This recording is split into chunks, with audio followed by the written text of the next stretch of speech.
வணக்கம். தமிழ் ஃபுட் கார்னரில் தண்டுக்கீரை சாம்பார் பண்ண போகிறோம். பொதுவாக தண்டுக்கீரையை வச்சு கூட்டு பொரியல் இந்த மாதிரி பண்ணுவோம். இந்த மாதிரி துவரம்பருப்பு சேர்த்து பண்ணுற இந்த தண்டுக்கீரை சாம்பார் டேஸ்ட் ரொம்பவே சூப்பராக இருக்கும். எப்படி பண்ணுறதுன்னு பார்க்கலாம். ஒரு கட்டு தண்டுக்கீரை எடுத்து வச்சுருக்கேன். தண்டுக்கீரையில் வேர்பகுதியில் மண்ணாக இருக்கும். அந்த வேர்பகுதியை கட் பண்ணிவிட்டு 2-3 தடவை வாஷ் பண்ணி எடுத்து வச்சுருக்கேன். இந்த தண்டுக்கீரையை கொஞ்சம் கொஞ்சமாக எடுத்து கட் பண்ணிக்கலாம். அடிப்பக்கம் வந்து காம்பு வந்து ரொம்ப ஹார்டாக இருக்கும். இதை கட் பண்ணிவிட்டு தனியாக எடுத்து வச்சுட்டு இதை கட் பண்ணிக்கலாம்.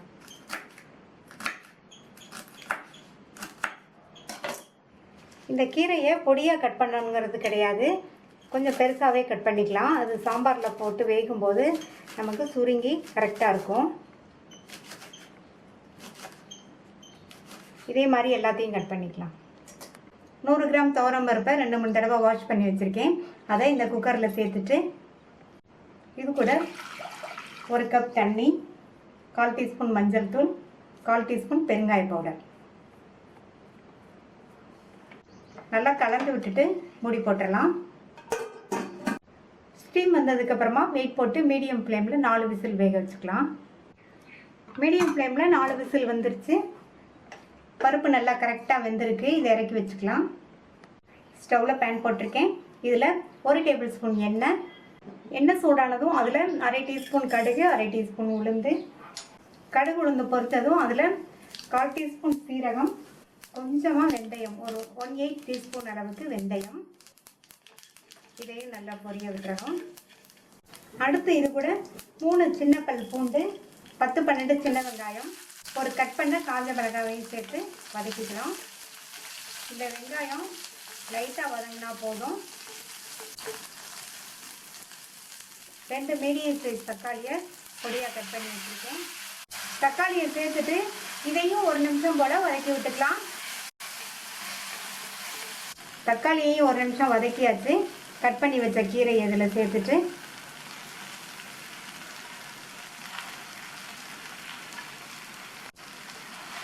இந்த கீரையையும் எண்ணெயிலேயே மறுபடியும் 1 நிமிஷத்துக்கு வதக்கிக்கணும்.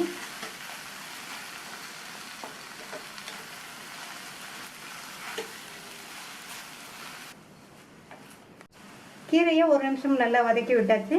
நம்ம சேர்க்கும் போது இருந்ததை விடவே கீரை வந்து நல்லா வதங்கி சுருங்கி வந்துருச்சு. இப்போ இது கூட 2 டீஸ்பூன் தனி மிளகாத்தூள், 2 டீஸ்பூன் கொத்தமல்லி தூள். கீரை சாம்பாருக்கு காரம் நிறைய தேவைப்படாது. நீங்கள் விருப்பப்பட்டீங்கன்னா கூட கொஞ்சம் சேர்த்துக்கங்க. நான் வந்து மிளகாத்தூளும் மல்லித்தூளும் சேர்த்துருக்கேன். நீங்கள் இதுக்கு பதில் சாம்பார் தூள் இருந்தால் உங்கள் தேவைக்கு தகுந்தபடி சேர்த்துக்கங்க. இப்போ இதை நல்லா கலந்து விட்டுக்கலாம்.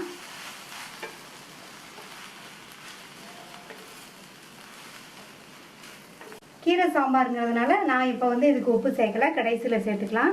கீரை கூட்டு பொரியல் இதுக்கெல்லாம் நம்ம கடைசியில் தான் உப்பு சேர்ப்போம். இப்போ உப்பு சேர்த்தோம்னா டேஸ்ட் வந்து நல்லா இருக்காது. இப்போ இதில் வந்து வேக வச்ச பருப்பு, தண்ணி வந்து 1 கப் சேர்த்துருக்கேன். நீ தேவைப்பட்டால் சேர்த்துக்கலாம்.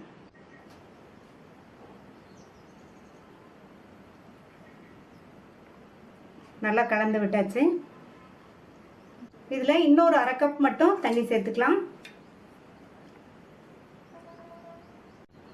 நல்லா கலந்து விட்டுட்டு இந்த கீரை பருப்பு மசால் தூள் எல்லாம் ஒன்று சேர்ந்து கொதிக்கட்டும். 5 நிமிஷமாக எல்லாம் நல்லா ஒன்று சேர்ந்து கொதிச்சு கீரையும் நல்லா வெந்துருச்சு. மசாலா தூளோட பச்சை வாசனையும் போயிடுச்சு. இப்போ இதுக்கு தேவையான அளவு உப்பை சேர்த்துக்கலாம். அடுத்து நெல்லிக்காய் சைஸ் அளவு புளியை 1/4 கப் தண்ணியில் கரைச்சி வடிகட்டி வச்சுருக்கேன். அதையும் சேர்த்துக்கலாம். நல்லா கலந்து விட்டுடலாம். கீரை சாம்பாருக்கு இந்த அளவு புளிக்கரைசல் போதும். நீங்கள் வந்து தேவைப்பட்டால் கொஞ்சம் கூட சேர்த்துக்கங்க. இப்போ புளிக்கரைசல் சேர்த்ததுக்கப்புறமா ஒரு 2 நிமிஷம் மட்டும் கொதிக்கட்டும். நல்லா கொதித்து புளிக்கரைசலோட பச்சை வாசனையெல்லாம் போய் நம்மளுடைய சாம்பார் ரெடி ஆயிடுச்சு. இதில் பொடியாக கட் பண்ண கொத்தமல்லி இலைகளை சேர்த்து நல்லா கலந்து விட்டுட்டு ஸ்டவ் ஆஃப் பண்ணிடலாம். சுவையான தண்டுக்கீரை சாம்பார் ரெடி ஆயிடுச்சு.